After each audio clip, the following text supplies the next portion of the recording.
अगर मैं 20% को लिखता हूं, यानी कि 20% किसके बराबर होगा फ्रैक्शन में? सर 20% होता है 1/5। अगर मैं 25% लिखता हूं तो ये किसके बराबर होता है? बोले सर ये होता है 1/4। मैंने आपसे कह दिया कि मेरा 20% खर्चा है। 20% मेरा क्या है? खर्चा है। खर्चा मतलब एक्सपेंडिचर है। तो किसका खर्चा है? मतलब यार आप बोलोगे तो मैं कहूंगा 20% खर्चा है मेरा। किसका? इनकम का। इनकम का ही तो होता है। अब मैं खुद बोल रहा हूं इनकम का। किसका? अरे इनकम का। यानी कि जो भी डिनोमिनेटर में होगा वह आपकी क्या होगी? इनकम होगी, यानी कि आय होगी, आय। ठीक है, क्लियर? तो ये क्या होगा? एक। सर ये आपका खर्चा होगा। अच्छा, यानी कि ये आपका एक्सपेंडिचर हो गया। तो फिर सेविंग कितनी होगी? सेविंग तो हम सेविंग को भी लिख सकते हैं। बोले सर 4 आपकी अगर इनकम है और 1 आपका खर्चा है तो आपकी बचत कितनी हो जाएगी? 3 हो जाएगी रेशो में। अंडरस्टैंड? अंडरस्टैंड? Very good. इसी प्रकार मैं बात करता हूं, ये मेरा खर्चा है। मान लो इनकम का 25% मेरा क्या है? खर्चा है। तो 4 क्या है? जो डिनोमिनेटर में होता है वह हमेशा आय के अनुपात को दर्शाएगा, और ऊपर जो होगा अगर इनकम खर्चा है तो एक्सपेंडिचर को दर्शाएगा। तो यहां सेविंग कितना आएगा? यहां भी सेविंग आपके सामने निकल कर आ रहा है। कितना? माफ कीजिए, 4 होगा ना। यहां सेविंग निकल कर आ रहा है आपके सामने 3। तो यहां कितना है? 4। यहां कितना है? 3। कारण क्या है? सर इनकम में से आप खर्चा घटा रहे हो, सेविंग आ रहा है। इनकम के अनुपात में से आप खर्चे घटा रहे हो तो आपका सेविंग आ रहा है। चलिए आइए अब अगर हम आगे चर्चा करते हैं, थोड़ी सी एक चर्चा और लेना चाहता हूं आपसे कि मान लीजिए अगर 15% मेरी क्या है? 15% मेरा क्या है? खर्चा है। तो बताइए इनकम का अनुपात क्या होगा, एक्सपेंडिचर का अनुपात क्या होगा, और सेविंग का अनुपात क्या होगा? तो आप हमेशा जानते हो ना कि जब कभी भी कोई इनकम बनती है, आय बनती है, वह मेरे खर्चा प्लस बचत के योग के बराबर ही होती है। हाँ या ना? बोलो यार, बोलो भाई। सिंपल सी बात है, अगर मैं 5 रुपए कमाता हूं, 2 रुपए खर्च करता हूं तो 3 रुपए बचाऊंगा। हमेशा ये नियम है। ये तो नियम ही हो गया कि अगर आप कोई भी आय कमा रहे हो तो आप उसी आय का तो कुछ खर्चा करोगे, उसी आय की आप बचत करोगे, और इन दोनों का योग आय के बराबर होगा। क्लियर है माय डियर? तो 15% होता है गुरुजी 3/20, यानी कि 20 अनुपात अगर आपकी इनकम है तो 3 अनुपात आपका खर्चा है, तो बाकी का बचा हुआ 17 अनुपात आपकी सेविंग हो जाएगी। यहां तक आप में से किसी को कोई दिक्कत है क्या? नहीं है ना? ये बेस बना रहा हूं अभी आपका, जब भी तो आप ट्रिक को समझ पाओगे, अन्यथा फिर कैसे समझ में आएगा आपको? क्लियर है माय डियर? आ रहा है? बैठ रहा है? जुगाड़ बैठ रहा है? चलो बहुत अच्छी बात है। तो मैं आपसे क्या ये कह सकता हूं क्या कि हमेशा एक्सपेंडिचर और सेविंग का जो सम्मिलित रूप होगा वो क्या कहलाएगा?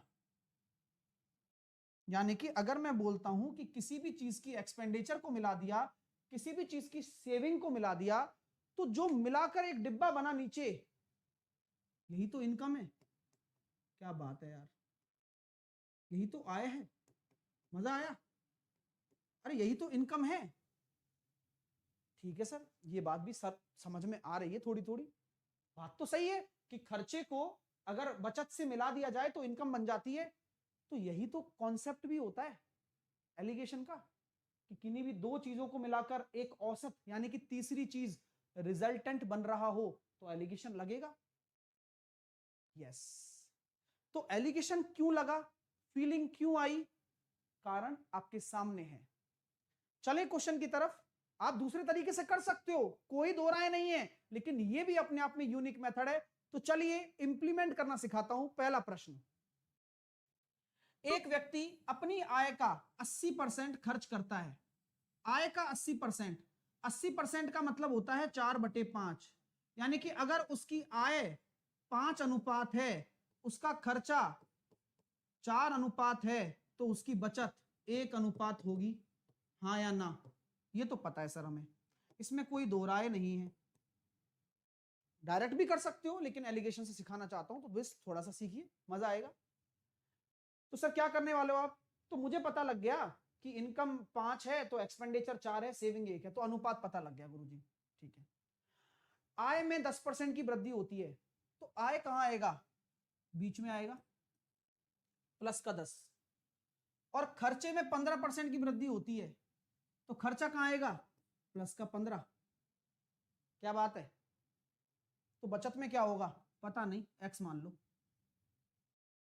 एलिगेशन क्या कहता है, एलिगेशन कहता है गुरुजी कि आप ज्यादा में से कम को घटाएंगे तो 5 आ रहा है, 15 में से 10 गए तो 5 आया, तो 1 बराबर अगर आपका 5 है तो 4 बराबर 20 होगा। बहुत बढ़िया, घबराइएगा नहीं, सीखते जा रहे हो, कोई दिक्कत वाली बात नहीं है। अब एक चीज मुझे बताना, अगर इससे एक ज्यादा होगा तो क्या इससे एक कम नहीं होगा क्या? तो आप मुझे बताएं कि कम होगा तो कितना, 20 और 10 का कम माइनस का 10, यानी कि आपका क्या आ गया, 10% की कमी आ गई, 10% की कमी आ गई। नहीं समझ में आया, टेंशन नहीं लेने का है, अगला क्वेश्चन करने का है। चलो कोशिश करो। देखिए सर अपनी आय का 75%, तो 75% होता है 3/4, खर्चा है खर्चा। यानी कि अगर मैं एक्सपेंडिचर की बात करूं तो एक्सपेंडिचर मेरा 3 अनुपात है। मेरा एक्सपेंडिचर अगर 3 है तो मेरा सेविंग कितना हो जाएगा, बोलो बोलो बोलो। सर सेविंग आपका 1 हो जाएगा। आय में 23%, तो आय को बीचों बीच रख दो, बहुत बढ़िया। खर्च में 17%, खर्च यहां आता है, खर्च की जगह बढ़ रहा है तो वृद्धि हो गई। तो बचत कितनी बदलेगी, एक्स मान लिया। अब मुझे पता है कि ये ज्यादा है तो 23 में से 17 जाएंगे तो 6, तो 1 बराबर अगर आपका 6 आ गया तो ये होगा 18। सुनना जरा सुनना गुरुजी, ये इससे ये है ना इससे कम है तो ये है ना x इससे ज्यादा होगा, इन दोनों को जोड़ दीजिए 41%। मजा आया डियर? ये क्वेश्चन आपका होमवर्क में है, आप इसका उत्तर होमवर्क में देंगे। आपको मैं यही कहता हूं कि इसका आप प्रश्न लाइक जरूर करें, सेशन को आंसर दोगे अभी आपको फील आएगा, जब आप कर लोगे ना तो फील आ जाएगा आपको। तो जरूर कमेंट बॉक्स में आंसर करिएगा, लाइक करिए, सेशन को शेयर करिए अपने दोस्तों तक। कैसा लगा सेशन?